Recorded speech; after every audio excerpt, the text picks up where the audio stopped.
Tudo bem com vocês? Nossa aula 12.2, nós vamos falar mais um pouquinho sobre os elementos da comunicação.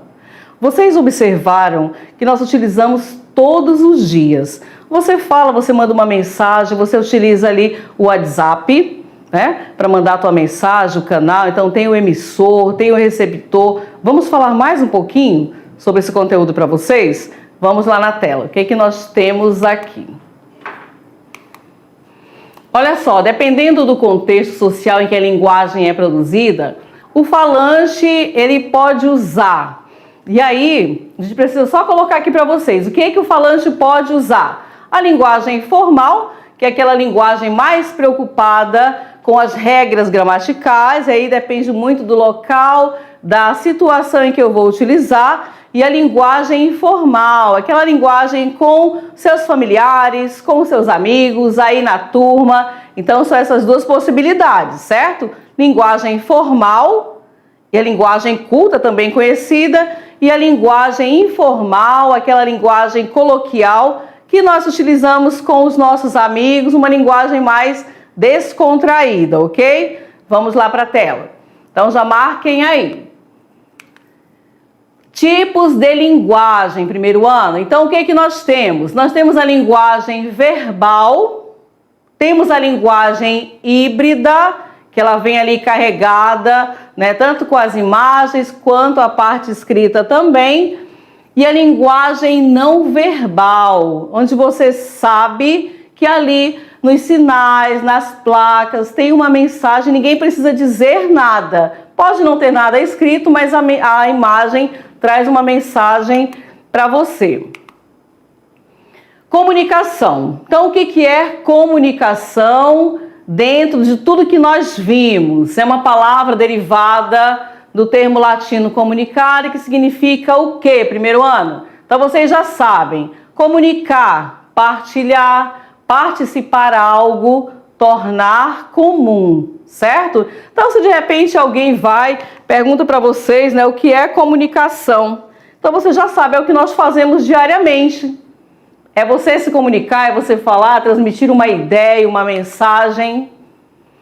E os nossos elementos, para que haja essa comunicação, para que eu consiga mandar o meu recado, passar a minha mensagem, eu tenho o meu destinatário, para quem eu vou mandar, para quem eu vou enviar. Eu tenho o meu código, a língua, eu tenho o meu canal, que é o meio pelo qual eu vou enviar a minha mensagem. E o emissor sempre o produtor, certo? Então, olha só. Ficou tranquilo para vocês? Claro, quando nós falamos em mensagem, emissor, o canal, a forma que eu preciso mandar. Qual é o assunto? Lembra da história da coroa? Da manga? Se eu coloco ali manga, mas manga solto, não tem sentido. Pode ser a fruta, pode ser a manga aqui, né, da minha blusa. Então, de que forma que eu preciso transmitir? De uma forma clara, firme, objetiva, minha mensagem deve ser transmitida. Se eu vou participar de uma palestra e essa palestra não é clara, não é objetiva, eu vou sair de lá com mais dúvidas do que quando eu entrei. Vocês concordam? Como é que eu vou fazer um relatório baseado numa informação que não ficou clara para mim? Então, é de responsabilidade, assim, enorme quando você vai transmitir uma mensagem a alguém. Tudo bem? Então, por enquanto, nós vamos ficar por aqui, mas vocês têm ainda uma atividade e eu retorno já, ok? Tchau, pessoal! Conseguiram fazer todas as atividades? 1, 2, 3, 4, decolando também. Então, vamos ver o que traz a questão número 1 para a gente. Vamos ver aí na sala quem conseguiu acertar. Aqui nós temos questão 1. Durante uma campanha de conscientização ambiental, alunos distribuíram folhetos com a seguinte frase: preserve hoje para não faltar amanhã. Pronto, então nós temos aqui, né, a frase: preserve hoje para não faltar amanhã. Na situação descrita, o folheto, ele funciona como? Na letra A nós temos um canal da comunicação. B, código da comunicação. C, mensagem enviada ao receptor. A D, primeiro ano, referente da informação. Ou a letra E, nós temos emissor da comunicação. Então vejam bem, preserve hoje para não faltar amanhã.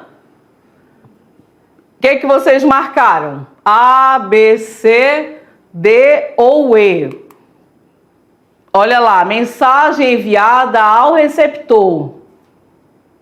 Os alunos distribuíram, olha lá, dentro do conceito que foi passado para vocês.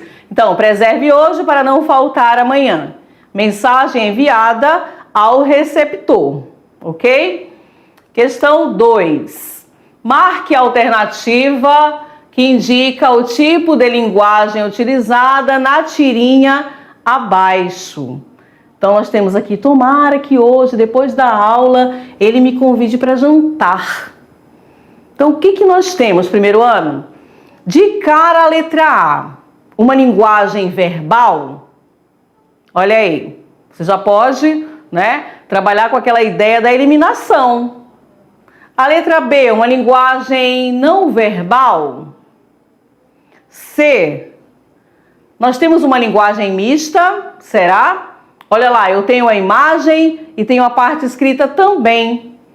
Letra D, uma linguagem conotativa, aquela linguagem, né, que quer dizer alguma coisa, mas não diz, faz um sentido mais figurado. E a letra E, uma linguagem poética. O que vocês marcaram aí na sala? A, B, C, D ou E? Letra C, por quê? Nas histórias em quadrinhos, a linguagem mista é mais utilizada, ou seja, aquela que envolve a linguagem verbal e não verbal. Isso é provado pra gente aqui. Olha, você tem a imagem e aí você tem: tomara que hoje, depois da aula, ele me convide para jantar. Percebem? Muito bem, vamos para a nossa terceira. Durante uma roda de conversa sobre saúde mental, uma psicóloga compartilhou experiências e ouviu relatos dos estudantes sobre o tema. No contexto apresentado, os papéis de... Aí você vai lembrar, pessoal, eu vou lembrar do emissor e eu vou lembrar do receptor. Na letra A, são fixos, pois quem fala é sempre o psicólogo. B, alternam-se conforme a interação entre os participantes. Analisando aí. Letra C, referem-se apenas aos ouvintes presentes. D, correspondem exclusivamente ao texto escrito. E a letra E nós temos: excluem a linguagem não verbal. Então, olha lá, durante uma roda de conversa sobre saúde mental, aí você vai imaginando, uma psicóloga compartilhou experiências e ouviu o relato dos estudantes sobre o tema. Aí você leu, analisou, observou as alternativas e marcou. Olha lá, alternam-se conforme a interação entre os participantes, tanto o emissor quanto o receptor. Ok? Aqui nós temos um infográfico, um exemplo de linguagem mista, pois, primeiro você analisa o que eu tenho aqui. Quais são as informações que o infográfico nos traz? Situações relacionadas à água, quanto se gasta, onde se gasta, faço a minha análise e vou lá. Comunica de maneira formal e culta sobre algum tema. Esse infográfico tem essa situação. Na letra B, Usa sempre gráficos para comparar conceitos e ideias. O que você observou aí? Na letra C, utiliza a comunicação verbal e não verbal para apresentar um tema. E a D, é composto por diversas figuras que auxiliam o entendimento de conceitos.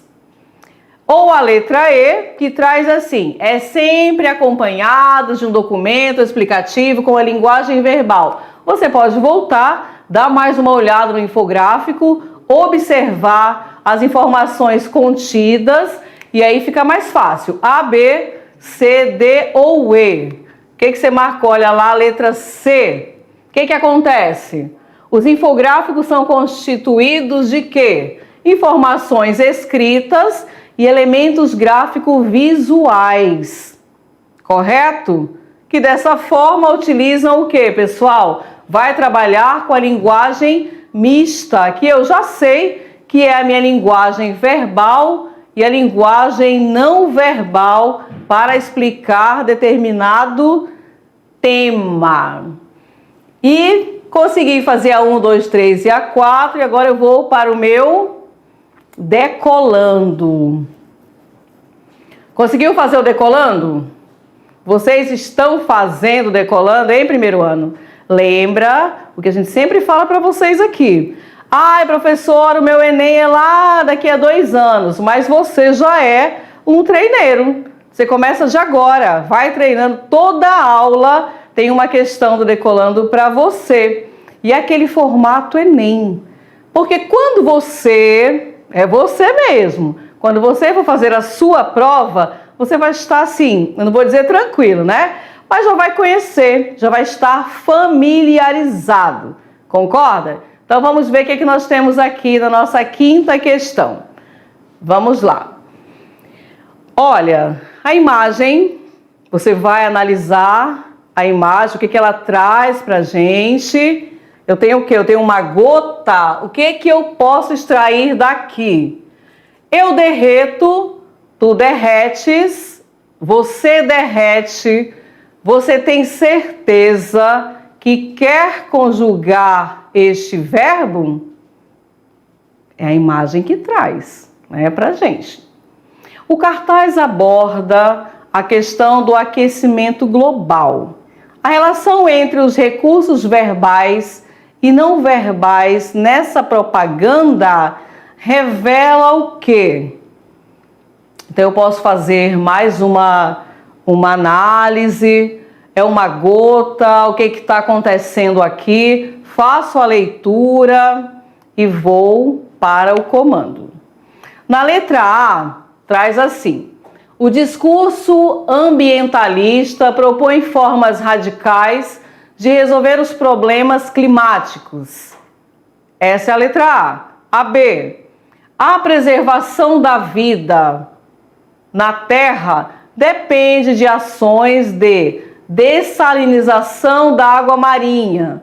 Percebam que existem aquelas que são meio absurdas, né? A letra C, primeiro ano. A acomodação da topografia terrestre desencadeia o natural degelo das calotas polares. D. O descongelamento das calotas polares diminui a quantidade de água doce potável do mundo. E a letra E. A agressão ao planeta é dependente da posição assumida pelo homem frente aos problemas ambientais. Então, a agressão ao planeta é dependente da posição assumida pelo homem frente aos problemas. Então, aqui nós temos uma questão decolando para os senhores. O que vocês marcaram aí? Quais vocês eliminaram? E qual aquela que realmente tem tudo relacionado com a imagem e com a mensagem que ela nos traz? Você pode voltar. Eu derreto, tu derretes, você derrete. Você tem certeza que quer conjugar este verbo? E aí você vai para lá. O que vocês encontraram? A, B, C, D ou E? Olha lá. A letra E, ela estava bem explícita para os senhores, né? Então, o cartaz utiliza elementos verbais e não verbais. É aquela linguagem que nós já conhecemos, a linguagem mista. Ou vocês podem também encontrar como híbrida, para atentar sobre o problema do aquecimento global, senhores. O nosso clube de leitura, como está, primeiro ano, já começaram a fazer a leitura? Não deixem para a última hora. Deixa eu olhar para vocês, só para a gente ter aquela... Todo dia, todo encontro nosso, nós ainda estamos no nosso nivelamento. Falamos aí hoje sobre a linguagem verbal, não verbal, elementos da comunicação, mas não tem como deixar de lado a nossa marca de uma lágrima. Já começaram? Já procuraram saber o porquê desta lágrima? O que a lágrima está assim? Quem é Isabel? Se você deixar para a última hora, você vai perder todo o encanto da leitura.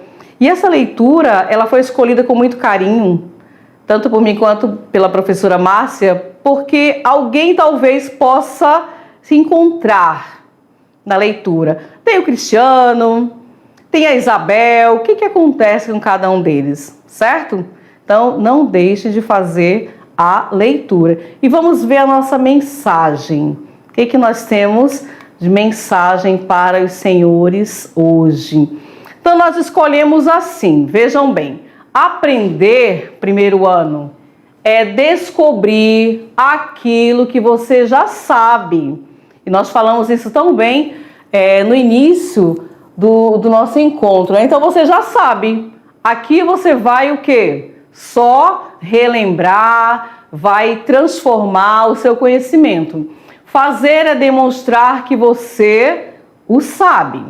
Ensinar é lembrar aos outros que eles sabem tanto quanto você. O que vocês acharam da mensagem? Ela fica para vocês. Cada aula vem uma mensagem para quê? Será que é só para ficar aí?